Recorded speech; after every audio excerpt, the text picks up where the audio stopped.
寄ってらっしゃい、見てらっしゃい。闇芝居の時間だ。 Olá, samurais e geishas do meu canal do YouTube, beleza? Como é que vocês estão? Vocês estão de boas? Vocês estão tranquilos? Então tá, tudo bem. Primeiramente, recado rápido, recado básico. Segue lá no Insta, eu faço votação para ver qual vídeo vocês querem. E entre Hong Kong e Mongólia, Mongólia ganhou. Segundo recado, curte a página do canal no Face, eu faço postagens diárias, curiosidades rápidas, coisas que não dá pra ficar postando aqui no canal toda hora, beleza? E por último, mas não menos importante, eu vou deixar tanto no card quanto na descrição a Revolução Comunista da Mongólia, a Revolução de Xinhai e entre outros, beleza? A República da Buriácia também, beleza? E quem já puder dar aquele apoio logo no início, eu agradeço. E bem, como vocês estão vendo, né? Hoje vamos falar sobre um russo que governou a Mongólia. Pois é, não foi nem no período soviético, para vocês terem uma noção. Hoje, né, e essa ideia também é de um inscrito aí, ele interage bastante comigo, por isso que eu falo, sigam lá no Insta, que a gente interage bastante por lá, e ele que me deu essa ideia.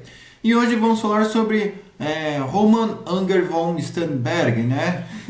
Um nome um pouquinho complicado. Mas esse cara aí fez história, pois é. Roman Eugen von Sternberg, ele nasceu no dia 22 de janeiro de 1886 e veio a falecer no dia 15 de setembro de 1921. Sternberg, ele nasceu de uma família aristocrata alemã, mas ele nasceu aí na Estônia ali durante, né, quando ela fazia parte do Império Russo. Então, etnicamente, né, ele é alemão, mas pelo fato dele ter nascido ali literalmente no Império Russo, faz com que ele seja um cidadão russo. E bem, desde a sua adolescência, né, ele sempre foi uma pessoa violenta e tirânica, né, praticando violências com outros adolescentes e também crueldades com os animais. Então ele acabou indo ali, né, indo ali numa escola militar, e depois que ele saiu dessa escola militar, ele foi servir ali na Sibéria. Não, ele não foi enviado para nenhum campo. Ele só foi enviado ali para a Sibéria só para vigiar a fronteira, coisinha básica. E nesse tempo aí que ele esteve na Sibéria, ele viu, né, os nômades mongóis, buriáceos, né? E ele acabou ficando encantado ali pelo estilo de vida dos caras. Ele ficou cativado ali e daí isso daí ficou ali na cabeça dele. Mas enfim, tempo vai, tempo vem. Chegamos aí na Primeira Guerra Mundial, né, que ele também participou e ele foi ali, né, rotulado como um general bem valente, corajoso e impiedoso. Mas tempo vai, tempo vem, chegamos em 1917, né, quando o czar acho que já tinha ido de base, já tinha sido empacotado. E aí então que acaba entrando ali o governo provisório russo, né, um tempo antes ali da Revolução Russa, né, de fato, né, dos bolcheviques. Entra ali o governo provisório russo e Roman Anger von Sternberg, ele é enviado ali para o extremo oriente russo. E uma coisa, né, que fez com que ele ficasse extremamente puto é que pelo fato dele ter vindo de uma família aristocrata, ele ficava indignado como que, abre aspas, né, trabalhadores sujos que não tem nem sequer um servo vai dar a palavra ali no parlamento russo. Isso deixou ele muito irritado. E quando chegou a Revolução Russa, né, quando os bolcheviques ali começaram a sair no soco ali com todos, Roman Anger von Sternberg, obviamente, né, ele ficou contra os bolcheviques. E ele era uma pessoa extremamente cruel com os bolcheviques e até mesmo com os seus colaboradores. E aí vocês devem estar pensando, tá vendo o Exército Branco aí, é o Exército Branco que faz, mas eu vou falar uma coisa para vocês. Ele também não fazia parte do Exército Branco, pois ele tinha ali seu próprio regimento, sua própria unidade, né? E nessa unidade era formada ali por buriáceos, cossacos e até mesmo russos ali que não gostavam ali nem do Exército Branco e nem dos bolcheviques.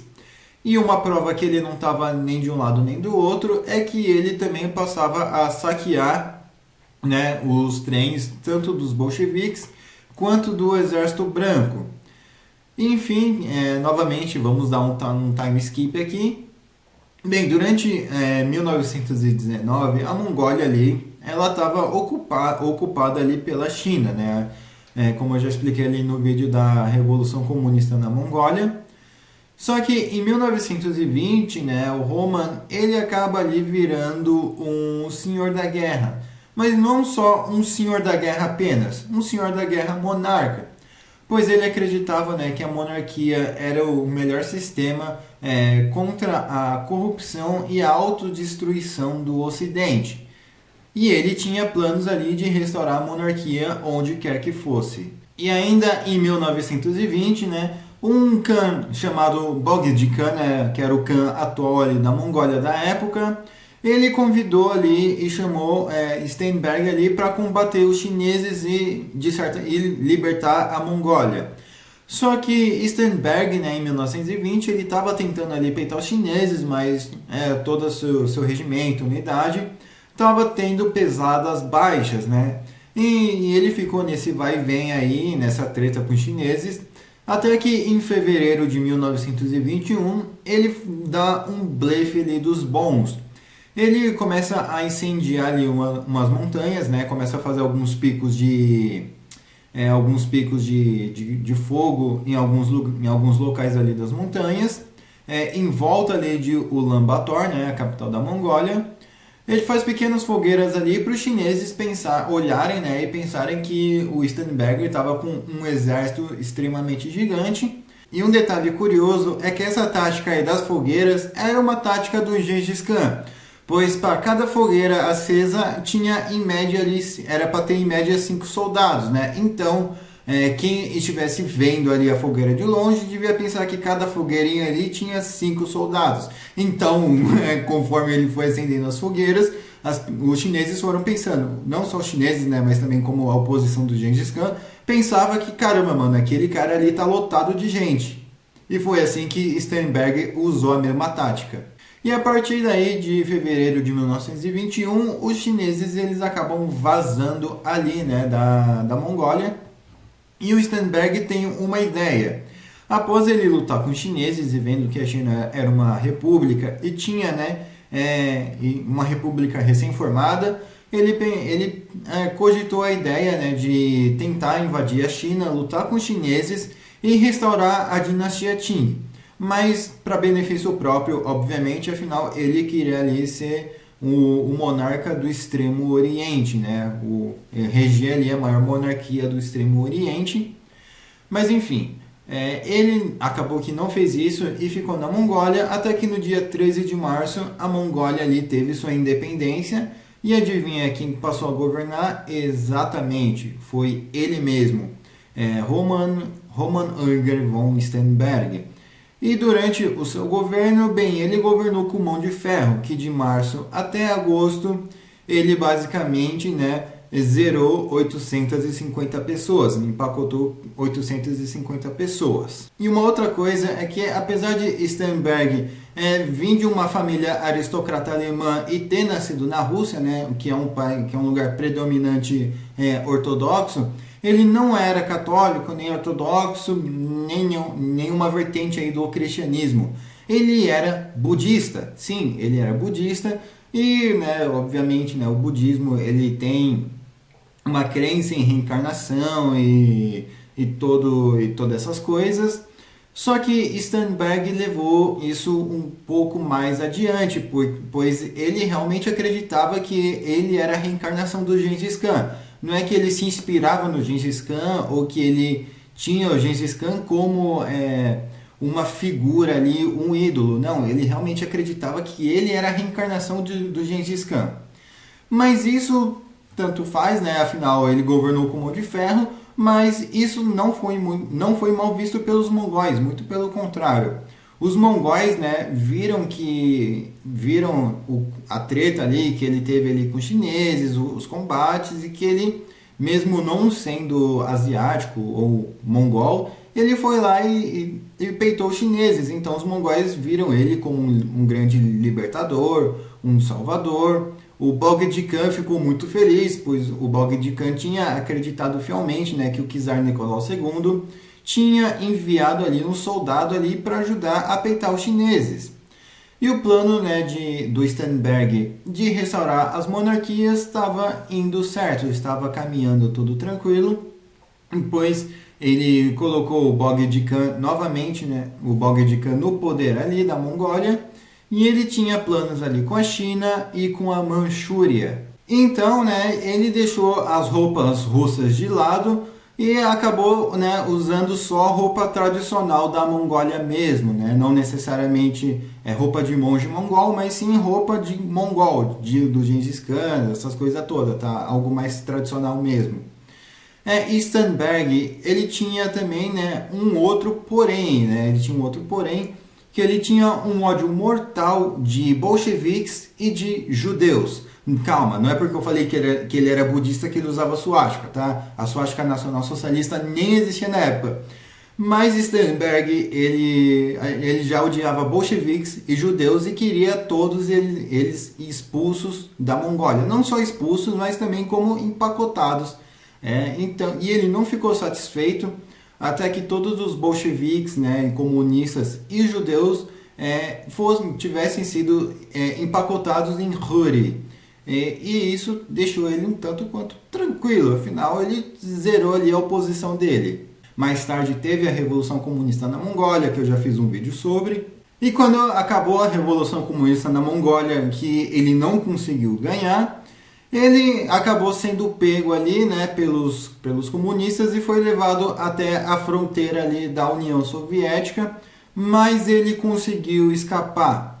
E no dia 22 de agosto ainda de 1921, ele acabou sendo pego ali pelos comunistas mongóis e foi levado ali até a fronteira da União Soviética novamente, mas dessa vez ele não fugiu, pois ele foi entregue diretamente aos soviéticos. E nesse mesmo dia, em 22 de agosto de 1921, que ele foi pego pelos soviéticos, ele foi já levado a tribunal, né? E todo o seu julgamento foi coberto ali pela imprensa, não sei se foi só pela imprensa russa soviética, ou se foi por uma imprensa ali China, Japão, Mongólia, não sei.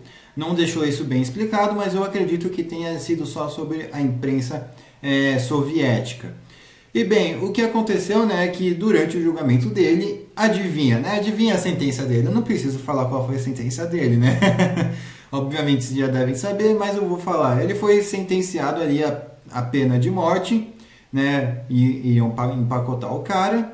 E até que no dia 15 de setembro de 1921, ele é executado, empacotam ele e é isso.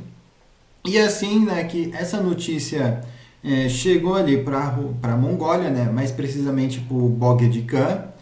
O mesmo, né, o Bolgid Khan, pediu para que todos os monastérios, para que todos os templos fizessem uma oração para Roman Urger von Starnberg. Beleza? Enfim, eu espero que vocês tenham gostado desse vídeo. Valeu o inscrito aí que me deu essa dica. Vejam aí os vídeos do card de descrição, né? Eu sempre tô tentando deixar os negócios mais canônicos. Enfim, né? Curte, compartilha, se inscreve, passa para o seu amigo, para sua amiga, como a pessoa se identifica, fala assim, mano, sabia que um russo já governou a Mongólia? Ah, mas foi durante o período da União Soviética. Não, antes da União Soviética. Que? Como assim? As coisas já estão diferentes. Pois é, meu amigo, um russo anticomunista ainda. Que? Pois é, a pessoa não vai acreditar. E daí você vai lá e passa esse vídeo para ela, ou para ele, ou como a pessoa se identifica. Beleza? Mas enfim, não se esquece de curtir, compartilhar, se inscrever. Me segue lá no Insta, me segue lá no Twitter. Vê os vídeos do card de descrição. Tranquilo? E quem puder dar aquele apoio, eu agradeço. Enfim, falou e fui.